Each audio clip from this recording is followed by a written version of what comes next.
You know, we hear about scientific breakthroughs all the time, but have you ever stopped to wonder how they really happen? It's almost never that lone genius having a sudden eureka moment in a lab. The truth is, it's a massive, interconnected system. Today, we're going to pull back the curtain on that entire ecosystem, starting with one single, kind of complex discovery, and then zooming out to see how it connects to our biggest global challenges. Okay, take a look at this. It's a chemical reaction diagram from a real scientific paper. Looks pretty complicated, right? A whole web of hexagons, letters, and arrows. But don't worry, you definitely do not need a PhD in chemistry to follow along here. The key thing to realize is that this single image, it's the starting point for everything we're about to talk about. This isn't just some abstract diagram, it's the very first gear in this powerful engine of discovery. So, what are we actually looking at? Well, this diagram shows the creation of brand new molecules. This is fundamental research, a new piece of knowledge being born in a lab. Think of it like one new, tiny, microscopic brick being added to the giant wall of human understanding. And it's just one brick among millions. Every single year, there's this absolute flood of new research that gets published. Each paper, just like the one this diagram is from, is a new piece in a colossal puzzle. I mean, the scale is just staggering. But before we get into how the system even begins to manage all this information, let's meet the person who actually laid this particular brick. Because that's the thing. Behind every one of these diagrams, every single data point, every little discovery, there's a real person with a real vision. So let's zoom out from the abstract molecule to meet the researcher. This is Dr. Ghislaine Van Toom. She's the lead researcher on the paper we started with. And her words, they just totally transform that complex chemistry into a clear, really ambitious goal. She isn't just mixing chemicals in a lab. Her dream is to create smart, sustainable materials that are inspired by life itself. How cool is that? And that is the crucial point. This is the why behind all the science. Every researcher has a mission, a bigger picture that's driving them forward. For Dr. Van Toom, it's about turning these molecular structures into the building blocks for things like molecular computers or new kinds of sustainable materials. So her team does the work, and the paper gets published. But what happens next? Well, once a discovery is published, it enters this vast digital ecosystem. And this is our next big zoom out. We're going from the researcher to the technology that processes, connects, and ultimately gives meaning to their work on a global scale. Which, of course, brings us to a really fundamental question. In that sea of millions of new papers being published every single year, how does one discovery find its place? How does it connect with other research?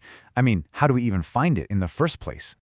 The answer, as you might have guessed, is technology. But we're not talking about just any tech. We're talking about incredibly powerful systems that use cutting-edge natural language processing to read and, in a very real way, to understand the science. A great example of this is something called the Elsevier fingerprint engine. So how on earth does a machine actually read science? Well, it's basically a three-step process. First, it just takes in all the raw, unstructured text from a paper. Then the real magic happens. It processes that text, breaking it all down, finding the key patterns and the core concepts, the scientific heart of the work. And finally, it spits out something truly unique, a semantic fingerprint. And what exactly is a semantic fingerprint? The best way to think about it is like a DNA profile for a research paper. It's so much more than just a list of keywords. It's this rich, weighted collection of concepts that creates a deep, conceptual summary of what the research is actually about. It understands the context, it can distinguish between different meanings of the same word, it builds a true profile of that paper's scientific essence. Now, by creating these fingerprints for millions and millions of documents, the system can do some incredible things. It can spot emerging research trends happening all over the globe. It can uncover these hidden connections between scientists working in totally different fields. It can help funding agencies find the absolute perfect expert to review a new grant proposal. And it can even help entire universities strategically plan where to invest their research funding next. And that brings us to our next level. Let's zoom out one more time, from the technology to the institutions themselves. Because universities today are in a really high-stakes race, facing immense pressure to produce world-class research and prove their value to society. Get this number, 87%. That is a staggering number. That's the percentage of academic leaders around the world who say that developing strong global education and research networks is a high priority for their institution. The ambition is absolutely huge. But then you look at this chart. It compares those high priorities, you see them there in orange, with the progress universities feel they're actually making in gray. And the gap is, wow, it's striking. For those global networks, 87% say it's a high priority, but only 56% report making good progress. For digital transformation, it's 84% versus only 48%. You can feel the pressure to perform, but the reality is a serious challenge. And this quote from Anton Muscatelli, he's the principal at the University of Glasgow, it just sums up the pressure perfectly. It's coming from everywhere. Funders want more impact for their money, and students, who are more aware than ever of global crises, they're demanding that their institutions contribute to real-world solutions. So, to make sense of this really complex web of challenges, a recent report used this brilliant analogy. It reimagined the modern university not as some ivory tower, but as a high-performance vehicle that's trying to navigate a rapidly changing world. So on the one hand, you have the vehicle as it is now. They call it Academia Presente. It's powerful, but it's facing some serious headwinds. The vision for the future, though, is this, Academia Futura. It's a conceptual model of a university at its absolute peak performance, where the technology, the global networks, and sustainable funding all work together seamlessly, kind of like the finely tuned components of a race car, to move forward with real purpose and pace. So we've gone from a single molecule to a researcher, to the tech that reads her work, to the university where she works. It's time for our final, and our biggest, zoom out.